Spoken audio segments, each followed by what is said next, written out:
that get as close as we can get to the actual life and the actual words of the Buddha. And today these texts are the main scriptures of the Theravada school of Buddhism in Southeast Asia, places like Sri Lanka and Thailand. Then in the second part of the series, we looked at texts from the next great phase, if you like, of Buddhist development, the Mahayana. What's called the Mahayana, or what called itself the Mahayana, the great vehicle. So we heard how it seems, or it certainly seemed to the people who were involved in the Mahayana, that the monastic Buddhism, based purely on the Pali Canon, had lost its way a little bit in maybe the 500 or so years after the Buddha's passing. So the followers of the Mahayana, the great vehicle, they criticized the way the Dhamma was practiced in some quarters as being literalistic, like just too attached to the actual words rather than the spirit, obsessed with rules for their own sake. And above all, for losing sight of the compassionate, other-regarding, altruistic aspect of practice, the idea that we practice not just to change ourselves, but to change the world. So that maybe the Dharma in some quarters has become a bit selfish, all about liberating oneself from painful mental states, and not at all about the welfare of the many, which is a phrase that the Buddha often used, practice for the welfare of the many. So we saw how the Mahayana seems to have arisen at least partly to compensate for that, to get back to something closer to the original spirit of Buddhism and the example of the Buddha. And the followers of this new tradition, so they called themselves the Mahayana, the great vehicle, and they disparagingly called the followers of the style of practice more like the Theravada, they called them the Hinayana, the little vehicle, or the lesser vehicle. And tonight we're going to kick off a new series, as Mokshitara said, looking at a third great phase in the history of Buddhism and what that can tell us about how we can practice here and now. So we've heard about the Hinayana, we've heard about the Mahayana, and the third great phase is called the Vajrayana, the Vajra way. Sometimes translated as the diamond vehicle, or the way of the diamond thunderbolt. So Vajra, we'll say a bit about Vajras. Yana, way, okay. So, and just as the Mahayana arose to compensate perhaps for some aspects of the Mahayana, some aspects of the Hinayana, it seems that the Vajrayana arose to compensate for some things that had happened to the Mahayana over the centuries. It seems to be a bit of a rule that any tradition tends to lose its inspiration over the centuries, to become a bit respectable, a bit safe, a bit literalistic, a bit scholarly, a bit bound up with societal norms. And maybe the Mahayana became a bit lost in high-flown philosophy and a very idealized, literalistic idea about the Bodhisattva ideal. Not really connected with daily life, maybe. And something was needed to pump new blood into the Mahayana, and the something that arose to do that was the Vajrayana. So we have these three vehicles, okay, so-called vehicles. And I'm going to go on a bit of a detour here. Before I even tell you anything about the Vajrayana, I'm going to say something about the relationship between the three yanas, okay? The three vehicles that we're looking at, the so-called Hinayana, Mahayana, and Vajrayana. And I'm going to do that because if we read books on Tibetan Buddhism, which many, many people do, there is something important we should take on board. Because in books on Tibetan Buddhism, they almost always say that the three yanas are progressively more and more advanced forms of practice, okay? So according to the sort of orthodoxy in Tibetan Buddhism, the Buddha taught, first of all, he taught the Hinayana, quote, to people who were really not very with it spiritually. And then he taught the Mahayana to people who were sort of a bit more with it spiritually. And then he taught the Vajrayana to really spiritual superstars so they could get on with it. That's the sort of idea. Well, actually, the Mahayana and the Vajrayana both developed hundreds of years after the Buddha's passing. The Buddha did not actually teach them specifically. And Sangha makes the point that what really happened was that each tradition in turn lost its inspiration over the centuries, got a bit fossilized, a bit conventional and safe. Something was needed to break through the form that had got too rigid and get back to the spirit of original Buddhism. Something was needed to do that. And in turn, the Mahayana and then the Vajrayana did that to get back to what was exciting, radical, subversive, not at all safe and respectable in the original teachings. And he calls this phenomenon of a tradition arises to break through one that's got fossilized and takes over from it, and then another one takes over from that, and then pretending that they're sort of higher and higher levels. He calls that stacking, which I think is quite interesting. So we've got stacks. And in some forms of Tibetan Buddhism, there are supposed to be 9 stacks, 9 different gradations of increasingly advanced practice that you've got to get through before you get to the real thing, the real advanced form. And then when you look at the last one, the really advanced form, it turns out to be just rather a poetic way of giving some teachings that seem to be there in the Pali Canon in the first place. Supposedly at the bottom of the stack. So that phenomenon of stacking is something we need to understand if we want to understand the relationship between the different Eastern forms of Buddhism. Because they didn't have the same historical perspective, and they all tended to think of themselves as real Buddhism, either because they were based on the original teachings, like the Pali Canon, or because they were top of the stack. And it does seem to be this general rule that over time spiritual traditions lose their exciting radical edge, become safe and conventional. And I'm going to suggest, this is going out on YouTube, that the same thing has happened to the Vajrayana. And that we need now a fourth yana, actually, which combines what's best in the other 3 and gets back to the original teaching and the example of the Buddha in a way that works for the very different world we live in now. Oh, thank you. So today, the main places we see Vajrayana as a sort of significant part of Buddhism are in Tibet and to a much lesser extent in Japan. And I have to say here that I am personally not really convinced that in either case the original Vajrayana spirit is really there. And I'll give you just one example of that, because traditionally in Vajrayana, it is said that the practices can be dangerous. The practices can be dangerous, and that we need to be in regular close contact with a guru who knows us better than we know ourselves in order to practice them safely.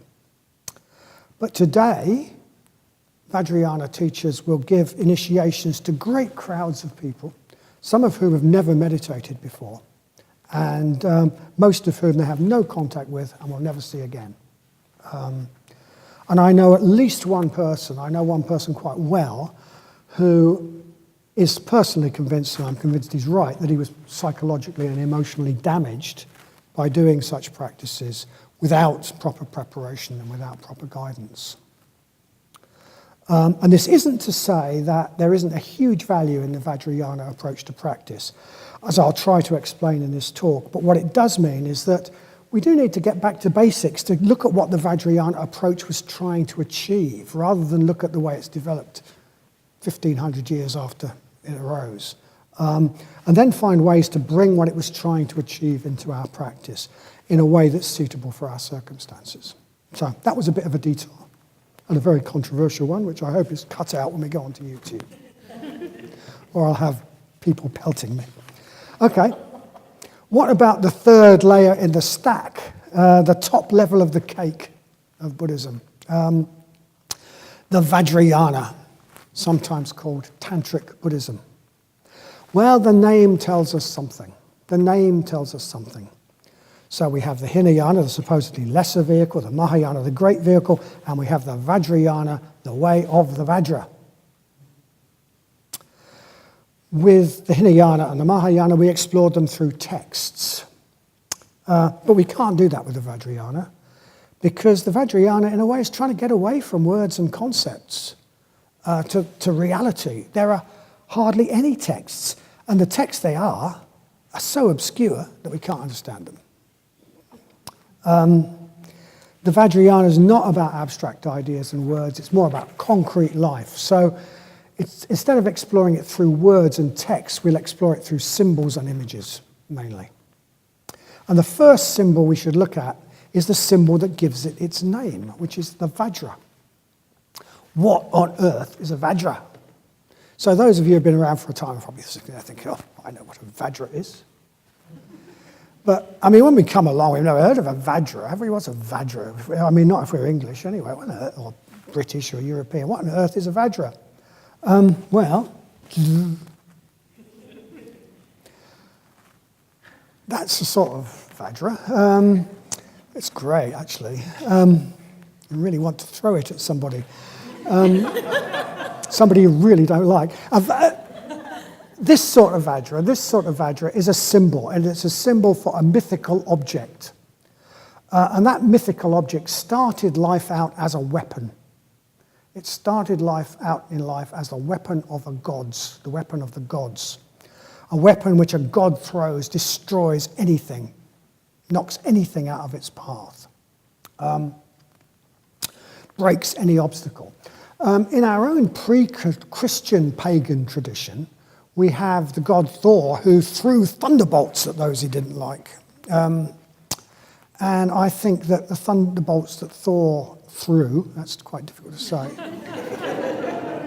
The thunderbolts that Thor threw, it's got the makings of a real tongue twister. Anyway, that's a close relative of the Vajra, I am sure.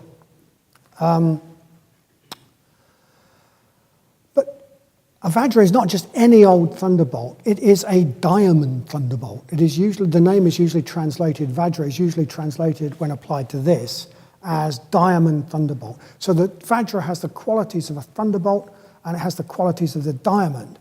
And the Vajrayana, the way of the Vajra, if it's going to be true to its name, needs to have those qualities as well, the qualities of a thunderbolt and the qualities of a diamond. Thunderbolts. Thunderbolts are incredibly powerful. Thunderbolts destroy, they break through, they smash things, they get them out of the way. In our spiritual practice, we need to destroy the obstacles that are in our way, to break through, to smash out of the ruts that keep us trapped in an ordinary life, stop us living a vivid, extraordinary life. Lightning strikes illuminate. A lightning strike at night gives us a sudden, shocking clarity. Suddenly, once you could see nothing, just shadows. Then, whack! You just see everything with shocking, shocking clarity. Cuts through the darkness. So suddenly everything looks completely different. And our practice should have that element to it. It should illuminate. It should give clarity, even shocking clarity. Should cut through the darkness and show us the way the world really is. Should be a bit shocking. And lightning strikes come with a crash of thunder. And if they happen at night, that crash wakes us up out of our comfortable, unaware sleep. So our practice should have that Vajrayana element of waking us up out of our comfortable unawareness. It should wake us up. So the Vajrayana is the vehicle of the thunderbolt, and to be true to its name, it needs to be powerful, it needs to break through obstacles, it needs to give clarity, it needs to be a bit shocking, and it needs to wake us up out of our comfortable unawareness. And it's also the vehicle of the diamond. It's the vehicle of the diamond thunderbolt. So the diamond is the hardest thing there is. It'll cut anything and nothing can cut it. In our practice, we need to be able to cut the bonds, the mind-made bonds that bind us. And we need to not let our determination be cut by all the forces that act against the Dharma in the world. So our practice needs to have those elements of the Vajra, those elements of the Vajrayana. And again, if you've ever looked into a diamond, I don't know if you, we don't often get the opportunity, to be honest. If you looked into a nice big diamond, you know, what you see is a different world. You see a different world, and there's this amazing clarity and these amazing colours. It's a different world of sparkling crystal clarity, crystal colours. Beautiful clarity, a world of sparkling beauty. And our practice should give us a bit of that vision. We should see the world as a world of sparkling beauty, the way it really is, full of colour. We should see the world as, if you like, a bit magical, where everything has that sort of mythic dimension. So our practice should be the doorway to a sacred world, a world of deep meaning. And Vajra can be an adjective as well as a thing. Vajra can be an adjective, so you can have a Vajra feast, or a Vajra lectern, maybe even. And when it's applied to, a thing, a Vajra lectern, a Vajra something is the thing seen as it really is. It's a sacred object, part of a world that's imbued with mythic meaning. So a Vajra life is a vivid life that's lived in that way, where everyday acts are full of meaning, where everything around us is part of something meaningful and mysterious. So the fact that the Vajrayana is called the Vajrayana, the way of the Vajra, already tells us a lot about its spirit, about its atmosphere. But what does it mean? What is the Vajrayana at the most basic level? What does it mean in practice? At the most basic level, the Vajrayana is a style of practice full of ritual, mantra, image, and myth, always speaking the language of the depths, rather than the language of words and abstract ideas. So what the Vajrayana is all about, or what at least it should be all about, is stirring up our deepest and most powerful energies, our depths, harnessing these to help us break out of our ruts, break out of our usual way of seeing things and living our life, living a vivid life. And as I say, to do that, it uses ritual action, image, mantra, myth, the language of the depths.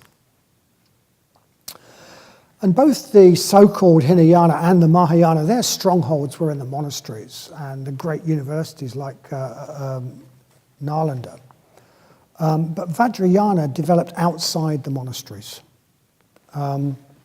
outside the mainstream, with small groups of practitioners gathered around a teacher, who was probably not a monk or a nun, gathered in small groups in a village, maybe in a town, maybe in a slum. And it seems pretty clear that this Vajrayana, this Tantric approach to Buddhism, it seems pretty clear that this developed as a sort of fusion between Buddhism, the Dharma, and magic, village magic, shamanism. So the Vajrayana is sometimes also called the Mantrayana, and the great translator from the Sanskrit, Edward Conzer, he consistently translates mantra as spell. Mantras are spells. So he translates the line in the Heart Sutra that many of us know as, hear the great spell, hear now the great spell. So mantra is spell. And the Vajrayana fuses Buddhism with traditional magic, and in magic, spells are used to stir up deep energies, to focus the emotions that are stirred up, to concentrate the will, to concentrate the determination in order to bring about some end which is desired, to make someone love you, to destroy your enemy, to make your crops grow or your business flourish, to protect yourself in battle or when traveling through difficult hostile territory. So, to cast a spell, maybe you had to boil up some tincture in magic, in secular magic. Maybe you had to boil up some tincture. using the fingernails of a murderer, cut off when he'd just been taken down from the gallows. Or maybe you had to use the ground up bone from a skull dug up at midnight at the dark of the moon. I'm making this up, by the way. I'm not a member of a satanic cult. Okay? But you know the sort of thing. Well, if you cut off the fingernails of a murderer when he'd just been cut down from the gallows, or if you dug up a corpse at midnight in the dark of the moon, you would feel something. In fact, you'd feel something quite powerful. Some very deep primitive energies would be stirred up, which would include things like fear and horror. And then in the spell, those heightened emotions would be used, focused and concentrated. The whole voltage of the mind would be increased by them, and that voltage would be focused on bringing something about, making something happen. So that would be something about what traditional secular magic is like. And if you were here on Sunday when we celebrated Padmasambhava Day, you might have got a homeopathic taste of that element in the Vajrayana. So Padmasambhava, the figure that we were celebrating, he's a Vajrayana figure. He is the archetypal Tantric guru who gets our deepest energies involved in the Dharma life. And he's also the archetypal magician. So that fusion of magic and the Dharma. And we saw that the image of Padmasambhava is full of shocking things. He is holding a skull cup, which is full of something that looks very like blood. He has a staff on which are 3 severed heads impaled. 1 fresh head, 1 rotting head, and 1 bare skull where the flesh has fallen off.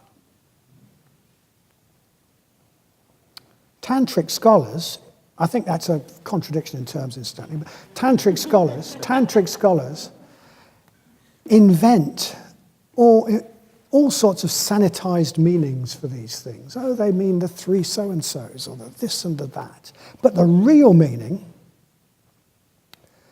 is that you can't imagine or visualize those things without some deep primitive energies being stirred up. You cannot imagine the figure of Padmasambhava without energies being stirred up, including maybe even an element of fear. You can't do that any more than you can dig up a body at the dark of the moon without feeling something strong. The same principles apply. So the Vajrayana practices are often like spells, stirring up powerful primitive energies, calling up beings from another dimension to help us, focusing our energies to burst through the veils of the ordinary, to break through barriers, to live a vivid life full of meaning.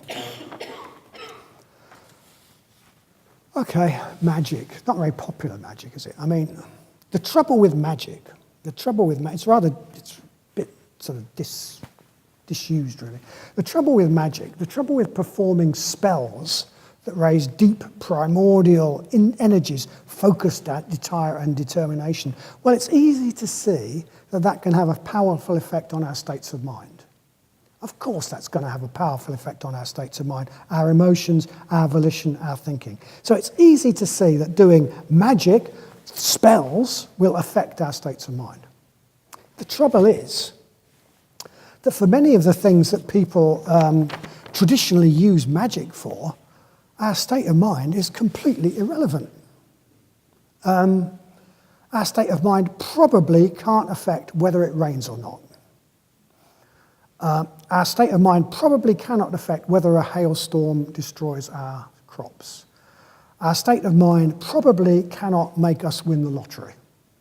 The tombola thing, I think they use, that sort of gives up lottery balls, I probably doesn't care about our state of mind, actually. Now, I say probably, I wouldn't be adamant about this because I don't actually know the way the universe works any more than you do. And it might do for all I know. But with our present understanding, with my present understanding, it's difficult to see how our state of mind can affect the rain or the outcome of a lottery. But then there are a whole other big class of things where our state of mind does play a large role. Passing an exam, doing well in a job interview and getting the job, winning a sports competition. In all those sorts of things, our state of mind has a huge effect. It's easy to see that if we contact our deep energies, wake up our energies, focus our desire, build up our desire, focus our determination, this can certainly help us to pass an exam, to get a job, or to win a sports competition. There's a whole academic discipline about sports psychology, which I assume is all about this. So in those areas, our state of mind really does matter. But it's not the only thing that matters. It's not the only thing that matters. If we don't study, then it probably doesn't matter how focused we are and determined, we probably still won't pass the exam. If the boss's son is also in the running for the job, might not matter how we do on the interview, we may still not get the job, etc., etc. We'll still fail the exam, we still won't get the job. But in all this sort of area, our state of mind has a big effect. We can see how our state of mind has a big effect. And as it's easy to see how magic, spells could have a big effect on our state of mind, we could see how they could have a big effect on our success or otherwise in doing these things. Could be effective. So as we've seen, firstly, there's a whole big class of things where our state of mind probably doesn't have any effect whatsoever, and magic is just superstition. And then there's another big class of things where it's easy to see that magic could have some effect, although, because our state of mind has an effect, but there are loads of other factors, like whether we study, whether the boss's son is also up for the job, etc., etc., including things we can't control. And then 3, there is a third whole class of things where our state of mind is what is important. It is precisely what is important. It is what is most important. If we wish to break out of some rut that's got us trapped in our life, if we wish to change some behavior or some harmful pattern, if we wish to bring about some inner change in ourselves, then our state of mind, our state of heart, the strength of our will is what is important. And as I've said, it's easy to see how magic, spells could affect our state of mind and heart, have a powerful effect. So it's easy to see how they could have a really strong effect in what we could call the spiritual area. What we dismissively call magic could be a powerful part of a spiritual practice. In fact, the sort of thing we've been talking about needs to be a powerful part of our spiritual practice. To make progress on the spiritual life, to change our lives, to change our minds, we are fighting huge inertia. We are fighting huge forces that want to keep us as we are, including forces in ourselves. And to do that, we need to find ways to call up deep energies. We need to really stoke up our desire to grow and develop. We need to focus our determination. And we need to put all that to use in changing how we live and how we act. So we need magic, or what I've been calling magic. We need to bring some magic into our spiritual lives. And we need to make our lives more magical, to break out of the grey world that our society often condemns us to. So we need an element of Vajrayana in our practice, this fusion of magic and Dharma. Yes, of course, we need the ethics of the Pali Canon. We need mindfulness. We need that very down-to-earth style of practice. Yes, we need the big perspective and the altruistic motivation of the Mahayana, but we also need some magic. We need some new style Vajrayana. So we need to bring some magic in our practice and our life. And one way to do this is to connect with the magician archetype. We talked about Padmasambhava as an archetype of the magician, something that represents that magical element. We need to contact the magician archetype, and we need maybe to be a bit of a magician ourselves. So one of the slogans of the Vajrayana runs something like, bring the result onto the path. Bring the result onto the path. And what this means, I think, is don't wait until you've developed, say, compassion or energy or strength. Imagine what it would be like. Imagine what it would be like to do that, to have that now, and then act that way. Bring the result onto the path. And there's a really strong connection between this approach and the magician archetype, actually. So one magician archetype in our Western tradition is Merlin, who makes such a big appearance in all the Arthurian myths. And one thing that's said in the mythology surrounding Merlin, and I think it might be more general than Merlin, actually, but one thing that's said in this mythology surrounding Merlin is that he lived backwards. Magicians live backwards. So Merlin, apparently, was born an old man, and then as time passed, he gradually got younger. I don't think we should take this literally. But what I think this is making an important point. I think this is making an important point. Most of us live forwards, which means that we allow our past to dictate how we are in the present. If we've failed at that once, we think we're going to fail at it again. If we couldn't do that once in the past, we think we can't do it now. If we were shy when we were kids, we think we've still got to be shy. We live forwards. We allow our past to determine our present. And I think what living backwards means is that we allow our future to determine our present. We allow what could be to determine how we act in the present. So we think, how could I be? What could I grow into? And well, why don't I just do that now? Why don't I act from that? Why don't I act according to the potential that's waiting to happen out there, rather than being limited by what has been in the past? So magicians live backwards in the sense that they allow the future to determine the present, what could be to determine the present, rather than allowing the past to determine how we live in the present. If we allow the past to determine how we live in the present, we're very stuck. And in a sense, this is just another way of saying be in the gap, actually. But it's a more poetic way, I think, more exciting. Allow the future, what could be, to determine how we act and live in the present.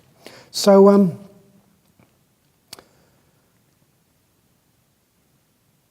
we could bring some Vajrayana magic into our practice by doing just that, imagining how magnificent could I be? What do I have the potential to be? How wise, how brave, how strong, how completely unaffected by the trivial things that I usually allow to get me down, how creative. And then we allow that possible future to rule the way we act in the present and not the way we've been in the past, not the old, tired self. So that's one way I think we could bring a bit of Vajrayana into our practice, to live backwards. Try living backwards like a magician. And of course, living backwards has a magical effect. It brings magic. It brings unprecedented things into existence. So, okay, how else? A few other ideas before we end. Be open to the idea that there is a deeper dimension to life, that the surface is not all there is. There is a deep meaning. We're just often out of touch with it. That's one.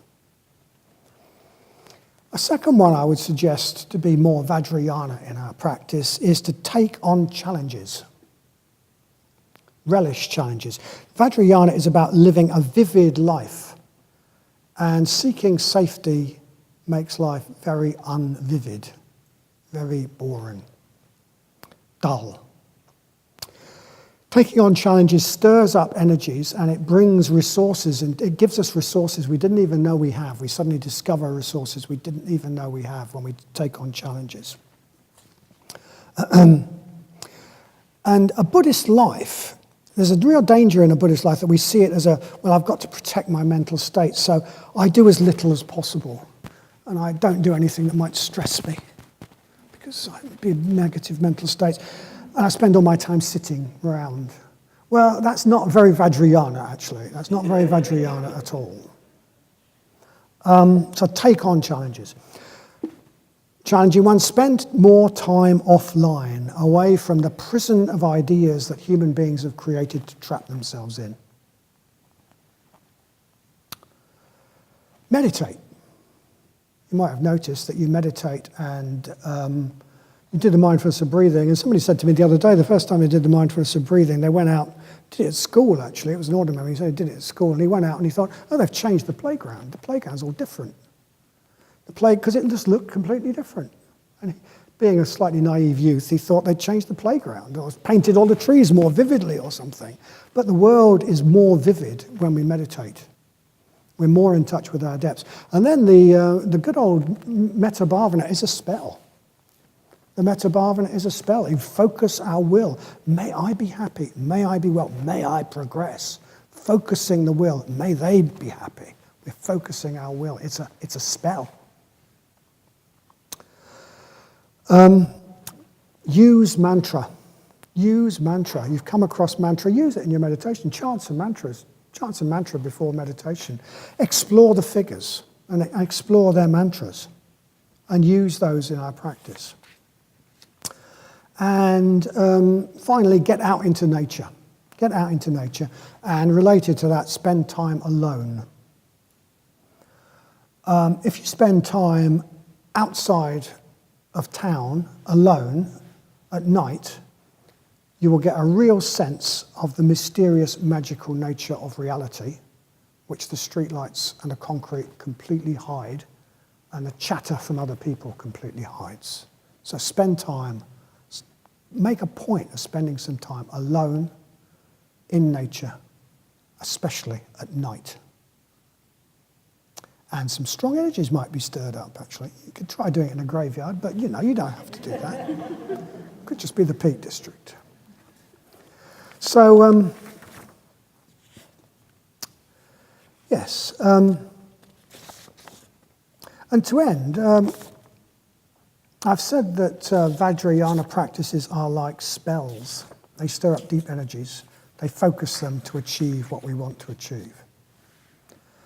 And I suggest that you might think of something that you want to achieve in the spiritual area, some rut you want to break out of, something you'd like to develop, and that you cast a spell to achieve it. And I am going to finish with a technique for casting spells.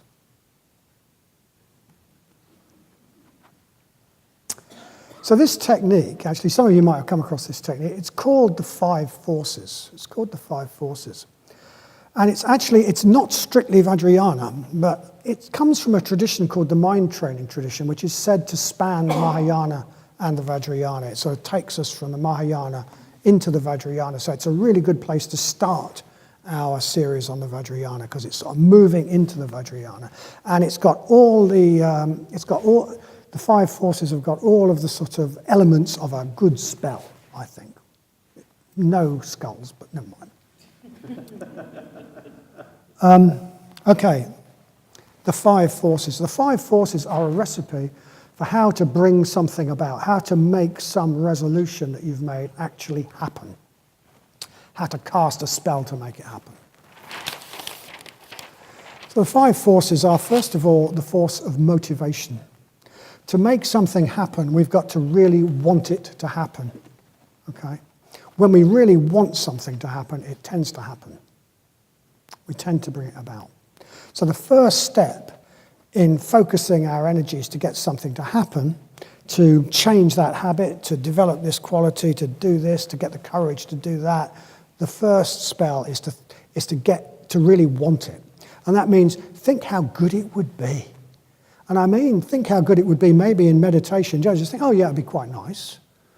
Spend some time sitting there with a focused mind, really imagining how good it would be, how much I want it, how much I really want this. This is going to change things. I really, really want it. Spend time just really focusing on that desire, how good it would be. And that's all very well, but I mean, most of us sort of thought, oh God, I'd really like to lose weight. I really want to lose weight, and then, oh, look at that chocolate cake. So the next one is the force of familiarization. It's not good enough to just really want something, really focus, really call up the desire and focus it. We've got to keep that in mind. And some of you who've done our urban retreat will know that we use these 5 forces on our urban retreats, and we suggest all sorts of ways of keeping this in mind. So post-it notes. I am told that Mogavangsa once painted his toenails red to remind him that he was doing this.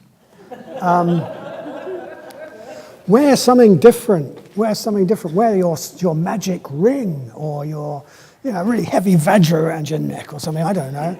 Do something that's going to remind you. Keep it in mind. Decide that every day before you eat, you will remind yourself, I'm doing this different, I'm doing this different. So that's the second one, the force of familiarization. Keep coming back to it. Make reminders. Make talismans. Magical things that have got the power to remind you that this is happening. Then the third one, we move into the slightly more, so that's all common sense, isn't it? The third one moves into slightly more tantric areas, and it's called the white seed, the force of the white seed. Now, traditionally, the white seed is a meritorious act. You do a meritorious act, and you dedicate the merit to the success of whatever it is you want to bring about. But this isn't just like helping an old lady across the road or putting a fiver in the dana bowl. This is a big meritorious act. This is a shocking meritorious act. This is giving a few thousand quid to the Buddhist centre or giving your car to that beggar, or undertaking to walk 500 miles on a pilgrimage, stopping every mile to do 12 prostrations. This is something that really tells your unconscious, I'm serious. I'm serious about this. This isn't just play. I really mean this. So a meritorious act, the white seed. Do something really weird, something that really a bit shocking. Go and meditate in a graveyard. Do something that really tells your unconscious, I mean this, I mean it. So that's the third one, the white seed, the third element of the spell, which is a bit like digging up the skull, actually. The fourth one is the force of destruction. So if you want to bring something about, we could sort of trivialize it and say it's giving up cake, I don't know. It's a rather trivial thing, but then you have to, say it's giving up, I don't know, cake. Okay, you have to think, when am I really going to want a cake? When am I going to think, well, that was all very well, but just this once won't hurt? If it's changing the way you are with a particular person, when is the occasion that they're really going to get your goat? When is the occasion you're going to be really at your weakest? After a late night and you get up early in the morning, you decided to meditate every day. You just got to be ready for those times. You've got to be ready for those times, and you've got to destroy them. You've got to destroy. So this is a magical thing. You sort of imagine that this is the time I'm open to attack by demons, and I'm going to destroy them. This is Tantra here. Uses deep energies. Anger's okay. Anger's okay. I'm not doing that. I am absolutely not doing that. When I wake up and think, oh no, let's just go back to sleep, I'll say, no! Away, demon, I am meditating. And we need to think about those in advance. We need to think about those in advance, because otherwise it won't work. So we have to think about, I really want to do this, and that includes Thursday morning. Or that includes that party, or that includes that difficult meeting. I'm really going to do this. So that's the force of destruction. And fifth, and perhaps most controversial, is the force of aspirational prayer. So, aspirational prayer, what does that mean? It's, in magic, you summon up. You summon up you summon up forces beyond yourself. You summon up spirits. You summon up... Well, we don't do that quite in Buddhism, but we do connect with figures such as archetypal bodhisattvas and Buddhas who are beyond our present experience and who want to help. And chanting mantra is a way to sort of bring these figures into our consciousness to get help. So in aspirational prayer, what we're doing is we're getting help from beyond our normal limited personality. Often it's very difficult to change something in our life because actually the thing we want to change is a product of who we are right now. And we almost need to summon something from beyond who we are right now to change it. And that can be represented, if you like, by a Buddha or Bodhisattva, a figure. So chanting a mantra and asking for support. So chanting a mantra as part of our morning practice and thinking, help me to do this. I need some help to do this. Even praying.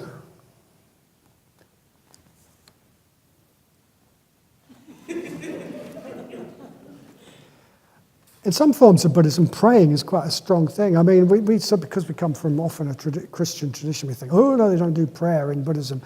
Sangha has talked about this, and he said, well, if you want to pray to a Buddha or a Bodhisattva, pray and sort out the theology later. And then Subhuti came along and said, well, actually, I'll go further than that. I think if you want to pray to a Buddha or a Bodhisattva, just pray and forget about the theology. We don't actually know the nature of things, but what we do know is it works. It works. That's based on the experience of quite a lot of people, actually. So that's the fifth of the five forces, aspirational prayer. Connect with a figure. Ask them for help. Chant their mantra. Call on extra resources to help you do this. So there you go, technique for casting a spell. You could try it, make your practice more Vajrayana. You think of something you want to change and then really connect with how much you want to change it. Keep that as a constant element in your consciousness as much as you can. Do something really weird that stirs up your unconscious and tells it that you're really serious about this. Think about the things that are going to get in the way and nail them. And ask for some help from something beyond yourself. And that would be quite tantric, actually. So that'd be a good start to our tantric series. Thank you.